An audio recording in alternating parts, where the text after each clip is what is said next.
नमस्कार दोस्तों, मेरे पास है 2020 का पिछले साल का हाई स्कूल का इंग्लिश का पेपर यूपी बोर्ड का। तो आज हम आपको बताएंगे कि किस तरीके से 2021 का भी पेपर आएगा और 2020 के पेपर में क्या क्या आया था और इस बार आने क्या क्या चांसेस है और इन सब क्वेश्चनों के आंसर, इसका पूरा हल मैं आपको इस वीडियो में बताऊंगा। तो चलिए वीडियो को शुरू करते हैं। तो सबसे पहले यहाँ पर पेपर का कोड आएगा 817, इसका MN कोड है और 2020 सन लिखा हुआ है। अंग्रेजी का पेपर है। शुरू में लिखा रहेगा समय 3 घंटे 15 मिनट, यानी कि first 15 minutes are allotted for the candidates to read the question paper, यानी कि जो शुरू के 15 मिनट हैं उसमें स्टूडेंट जो है क्वेश्चन पेपर को पढ़ेगा। लिखना कुछ नहीं है 15 मिनट में। अब instructions, this question paper is divided into 2 sections A and B। ये जो क्वेश्चन पेपर है ये 2 सेक्शनों में डिवाइड किया गया है, A और B। All questions from the 2 sections are compulsory. जो 2 सेक्शन दिए हुए हैं इस पेपर में उसमें से सभी क्वेश्चन करने कंपलसरी यानी जरूरी हैं। Marks are indicated against each question. सभी क्वेश्चनों के आगे मार्क्स दिए गए हैं कि कौन सा क्वेश्चन कितने नंबर का है। Read the questions very carefully before you start answering them. सभी प्रश्नों को ध्यान पूर्वक पढ़ना है इससे पहले कि आप उत्तर लिखना शुरू करें। तो सेक्शन A स्टार्ट होता है हमारा। पहला क्वेश्चन जो है वो आएगा आपका, read the following passage and answer the questions given below it.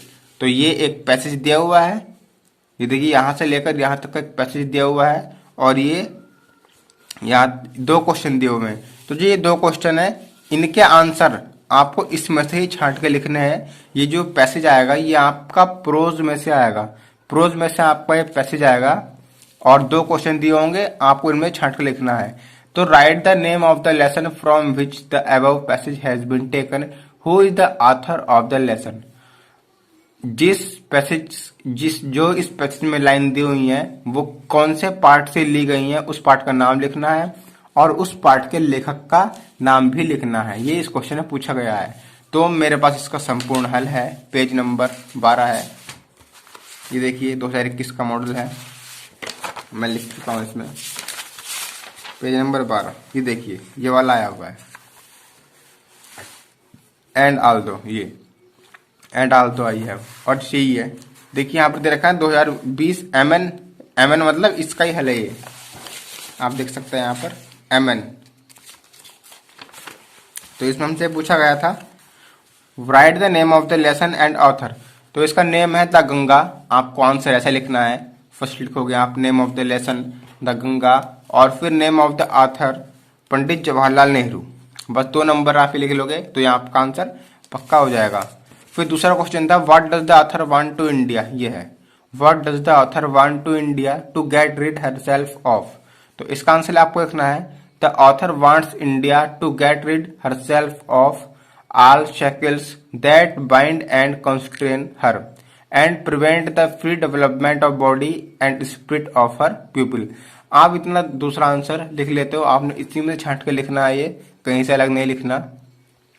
ये देखिए यहाँ से लिखा है rid herself of all shackles that bind constrain her and divide her pupil। आप इतना लिख दोगे तो 2 और 2 4 नंबर आपके पक्के हो जाएंगे। अब आता है हमारा प्रश्न नंबर 2। प्रश्न नंबर 2 में हमसे पूछा गया है answer 1 of the following questions in about 60 words. यानी कि आपके पास 2 क्वेश्चन दिए होंगे, उनमें से आपको एक करना है। प्रोज में से आएगा क्वेश्चन 4 नंबर का, तो 2 दिए हुए हमें एक करना है। What is the significance of Ganga for Nehru for India? What is the significance of Ganga for Nehru and for India? तो ये हमारा पेज नंबर 13 पर है, मैं इसको निकाल देता हूँ। ये देखिए यहाँ पर है What is the significance of Ganga for Nehru and for India 2021, 13, 16, 18, 20 में आया हुआ ये। अब क्या पता आ सकता है या नहीं, आपको तो पढ़ना ही पढ़ के चलना सब कुछ। तो गंगा का नेहरू और भारत के लिए क्या महत्व है, तो इसका आंसर आपको कैसे लिखना है, हेडिंग डाल के लिखना है। लॉन्ग क्वेश्चन जितने भी आएंगे उनके सबके आपको हेडिंग ही डालनी है। तो आपको हेडिंग डालनी है significance of Ganga for Nehru, Ganga का नेहरू के लिए महत्व। तो the Ganga reminds Nehru of the snow covered peaks and the deep valleys of the Himalayas. Nehru loved them very much. The Ganga reminds Nehru of the rich and vast plains below where his life and work had been cast. अब ये आधा question हो गया. अब आधा है significance of Ganga for India. तो इसमें आपको लिखना है people of India love the Ganga. She has been a symbol of India's age long culture and civilisation. She is ever changing, ever flowing and yet ever the same Ganga. अब इसके नीचे यहाँ इसकी हिंदी लिखी हुई है.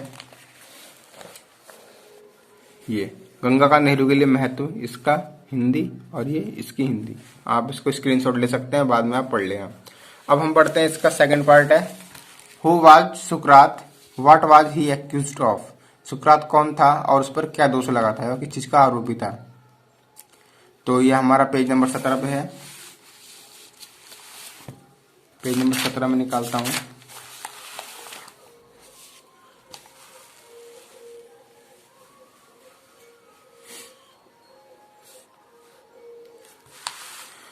ये है लॉन्ग क्वेश्चन. हु वाज सुकरात, उस पर क्या दोष लगाए गए थे.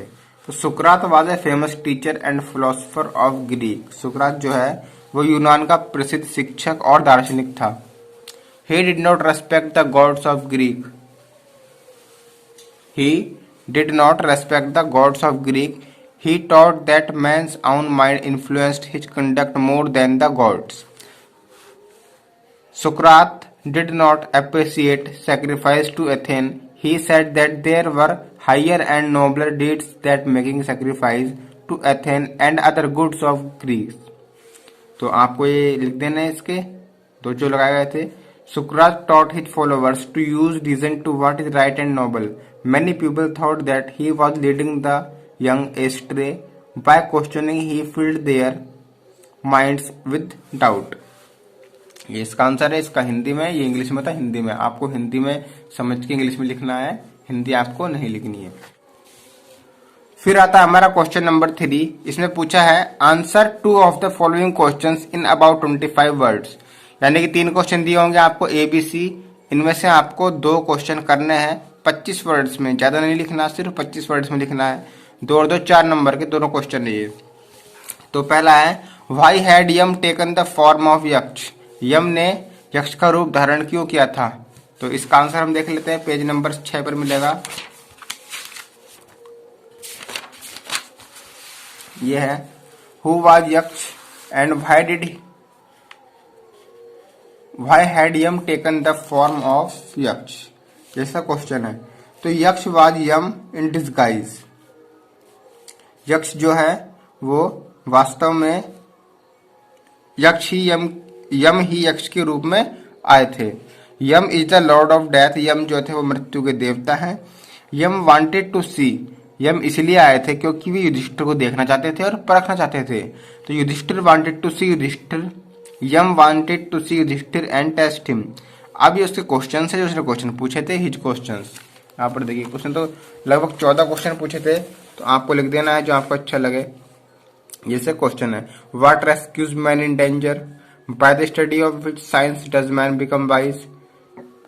What is the greatest wonder in the world. तो ये कुछ क्वेश्चन है जो उसने पूछे थे. यहाँ आपको लिख देना है. फिर आता है सेक्शन B, सेक्शन C. अब सेक्शन B और सेक्शन C जो है ये टॉर्च बीरर्स का है. ये आपके सिलेबस से इस बार हट गया है, तो ये आपको नहीं पढ़ना. फिर क्वेश्चन नंबर 4. क्वेश्चन नंबर 4 जो है ये मैचिंग द वर्ड्स है. आपको मिलाने होते हैं. जैसे यहाँ पर देखिए हर चैप्टर के एंड में मॉडल में दिया हुआ है. जैसे ये है यहाँ पर, इसका आपको ऐसे मिलेगा.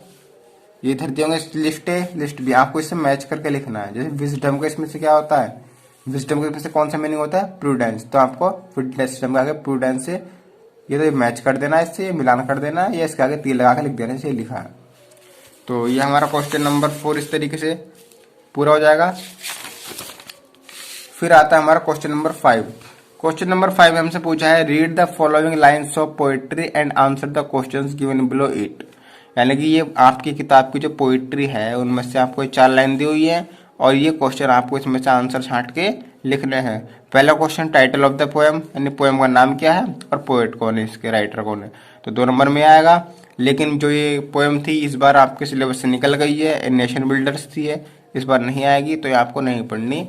कोई और सी पोएम इसकी जगह आपको आएगी। आपको सभी पोएम के, आपके सिलेबस में इस बार 3 ही पोएम है, तीनों के आपको स्टेंजा और पैराग्राफ वगैरह तैयार करके चलने हैं। तो क्वेश्चन नंबर 5 पे वो आएगा।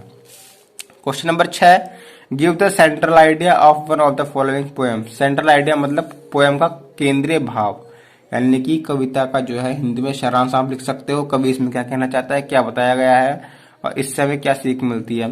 तो सेंट्रल आइडिया करना होता है और अथवा, या तो सेंट्रल आइडिया करो या ये वाला करो। Right 4 lines from one of the poem given in your text book.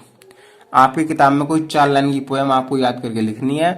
Do not copy out the lines given in the question paper. आपको वो पोएम नहीं लिखनी है जो इस क्वेश्चन पेपर में दी हुई है, जैसे कि ये दे दी इन्होंने, तो आपको ये नहीं लिखनी है। इसलिए आपको कम से कम 2 पोएम याद करके चलनी है, 2 पोएम की 4-4 लाइन, जिससे एक आ जाए तो आप दूसरी लिख सकते हो। तो सेंट्रल आइडिया आप बहुत टफ पड़ेगा आपको, सीधी सी लाइन बात है, 4 लाइन की पोएम याद कर लेना, काम हो जाएगा। 3 नंबर इनमें से एक करना होता है। फिर आता हमारा question number 7, answer any 2 of the following questions in about 25 words each. ये जो हमारा क्वेश्चन है ये आता हमारा सप्लीमेंट्री में से, तो इसमें से लॉन्ग तो आते नहीं है, सिर्फ शॉर्ट ही आएंगे। तो पहला क्वेश्चन है, why was Edison taken out of school. Edison को स्कूल से क्यों निकाला गया था। ये हमारा पहला चैप्टर है, inventor Edison, Thomas Alva Edison वाला 22। आपको पता ही होगा एडिसन बहुत शरारती थे।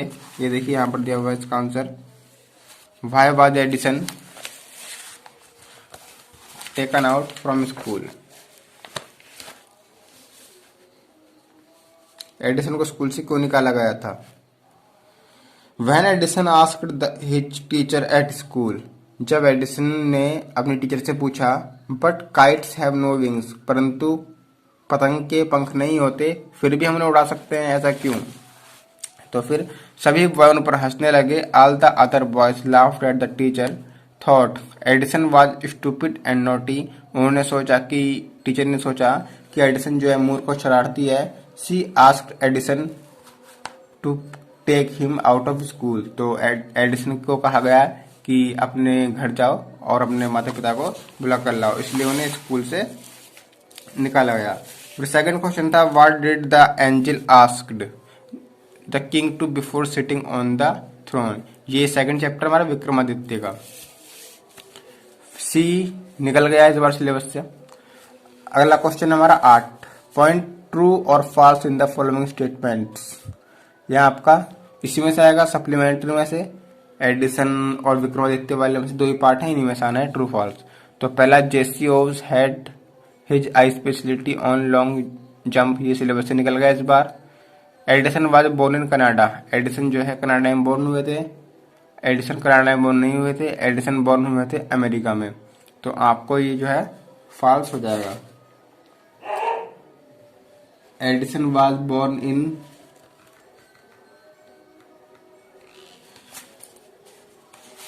यहाँ पर ट्रू फॉल्स दिए हुए हैं। Edison was born in Canada, fourth वाला फॉल्स देगी। आप देख सकते हैं Edison was born in Canada, ये फॉल्स। इस तरीके से आपको ये करना है, सब मिल जाएंगे आपको। अब select the most suitable alternative to complete the following statements. ये भी सप्लीमेंट्री में से, इनमें से आपको एक लाइन दी हुई होगी, उसमें से 4 ऑप्शन जो होंगे उनमें से एक सही होगा। Edison father gave him 25 cents for every book he read because. Edison ने अपने बेटे को पढ़ने के लिए दिए 25 सेंट, क्यों। क्योंकि he wanted Edison to read more, क्योंकि वे चाहते थे कि एडिसन जो है ज्यादा पढ़े, इसलिए ये वाला सही है। टिक लगा देना है। The judgement seat of Vikramaditya was made of. ये चैप्टर 2 का है सप्लीमेंट्री में। विक्रमादित्य की जो न्याय की सीट थी, कुर्सी थी, वो किस चीज की बनी हुई थी। वो बनी थी पत्थर की, स्टोन की। सी ये सिलेबस से निकल गया इस बार। D Edison was fond of. Edison किस चीज का शौकीन था। डूइंग एक्सपेरिमेंट्स, एक्सपेरिमेंट करने का वो शौकीन था। तो ये आपको टिक लगा देना है थर्ड वाले पे। सेक्शन बी आता है हमारा, do as directed against each of the following statements.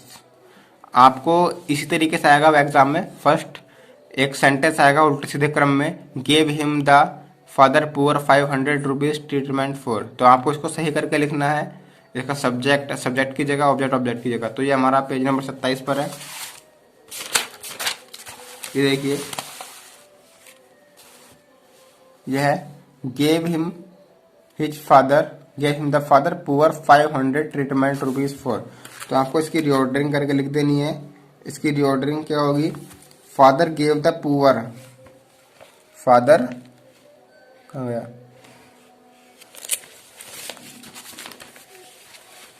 ये देख सकते हैं आप, father gave the poor 500 rupees for his treatment, यानी कि पिताजी ने गरीब को 5,000 रुपये 500 रुपये दिए अपने इलाज के लिए। तो ये फ्रेम, इसका मतलब फ्रेम एक करेक्ट सेंटेंस, यानी करेक्ट सेंटेंस बनाना है रीऑर्डरिंग द वर्ड्स को सही क्रम में लिख के। अगला, the teacher said to the boys work hard to pass the examination.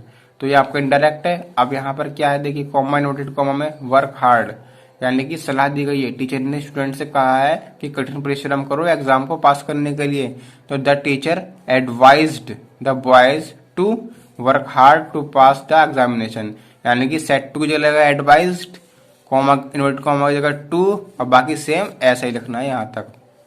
ये डायरेक्ट बन गया 2 नंबर का।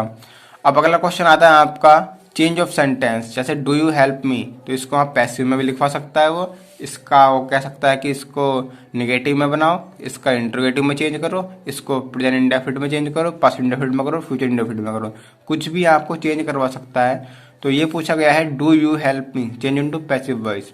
डू यू हेल्प मी, ये टेंस हमारा है प्रेजेंट इंडेफिनिट का, कैसे पता चला? डू हेल्पिंग वर्ब जो होती है वो प्रेजेंट इंडेफिनिट में ही आती है। अब प्रेजेंट इंडेफिनिट की पैसिव की हेल्पिंग वर्ब क्या होती है? Is am are. तो जो ऑब्जेक्ट है मी, ये शुरू में आ जाएगा मी। अब हेल्पिंग वर्ब शुरू में है तो इज शुरू में आएगा, इज आई, मी का I, is I helped by you, इसका पैसिव बन जाएगा।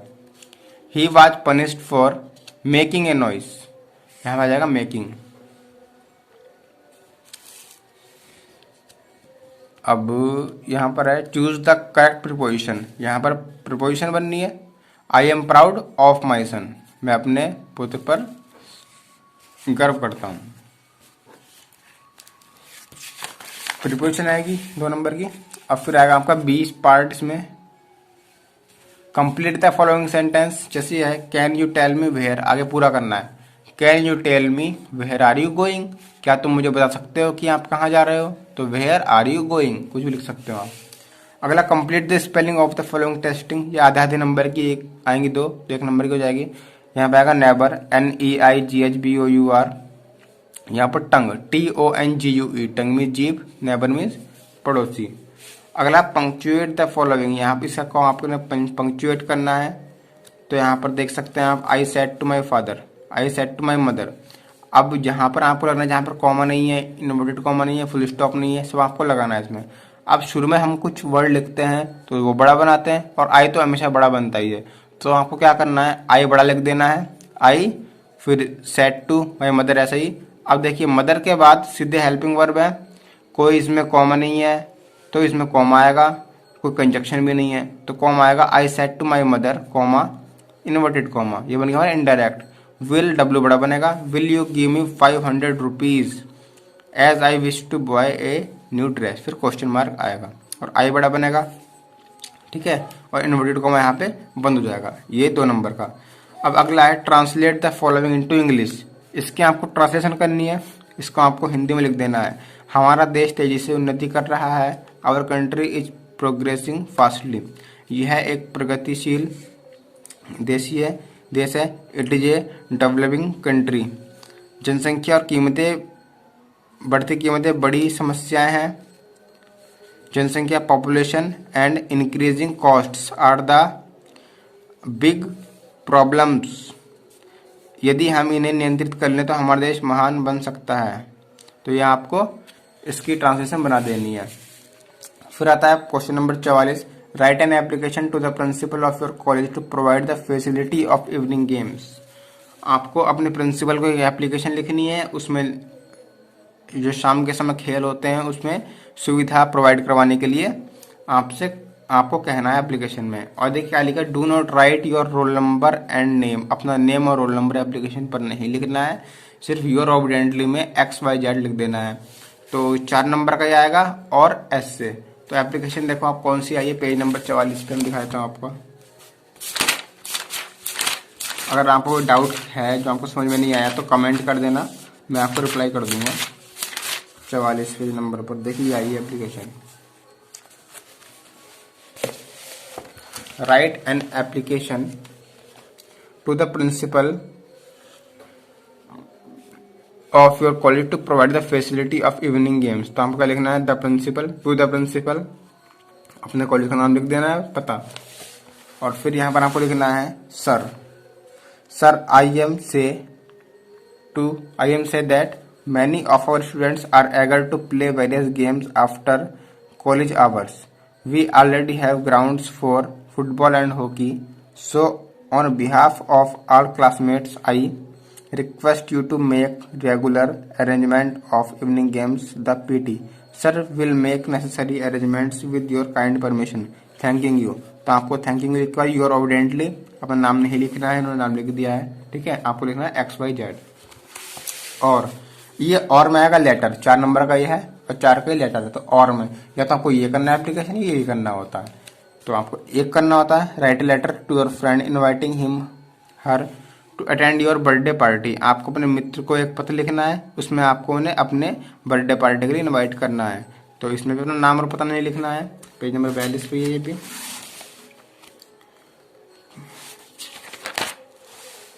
देखिए, write letter to your friend inviting him to attend your birthday party. तो आपको पता लिखना है यहाँ पे पहले, फिर माय डियर बंटी, आपको अपना पता लिखना है, माय डियर बंटी अपने दोस्त का नाम, और यहाँ पर आपको लिख देना है, फिर और सिंसियरली करके आपका जो है खत्म हो जाएगा। आप इसका स्क्रीनशॉट ले सकते हो, देखिए ले लीजिए आप स्क्रीनशॉट, ठीक है। तो 4 नंबर। अब फिर आता है question number 14, right A composition on one of the following topics in about 75 words. यानी कि 75 वर्ड्स में आपको एक ऐसे कह सकते हो आप इसके, सही है। ये कंपोजिशन होती है, इसको कंपोजिशन लिखना है। 3 दिए होंगे, इंडियन फार्मर, 3 में से आपको एक करना होता है। इंडियन फार्मर, 80-20 क्रिकेट मैच, और योर क्लास टीचर, अपने क्लास टीचर पर लिखो। अब क्लास टीचर पर हेडिंग डालनी है आपको, इंट्रोडक्शन, वो कैसे हैं, क्या नाम है उनका, हर, अगर मैडम है तो हर, और सर है तो हीज, उनकी ड्रेस क्या है और पर्सनैलिटी है, मतलब क्या पहनते हैं, वो कैसे दिखते हैं, हिज बिहेवियर और क्वालिटीज, उनमें गुण क्या क्या हैं और उनके बर्ताव कैसे हैं, आपसे कैसे बात करते हैं वो, ये सब आपको लिख देना है। हर मेथड ऑफ टीचिंग, उनको पढ़ाने का तरीका आपको कैसा लगता है, लास्ट में कंक्लूजन। तो फिर T20 क्रिकेट मैच यहाँ के लिए बहुत इजी रहेगा, क्योंकि मैच तो आप अक्सर देखते रहते हो, IPL चल रहा है, कोई भी आप एक मैच पक्का कर लीजिएगा। इंट्रोडक्शन में लिखना है, इंट्रोडक्शन में कि कौन सा मैच है, कहाँ पे हुआ था।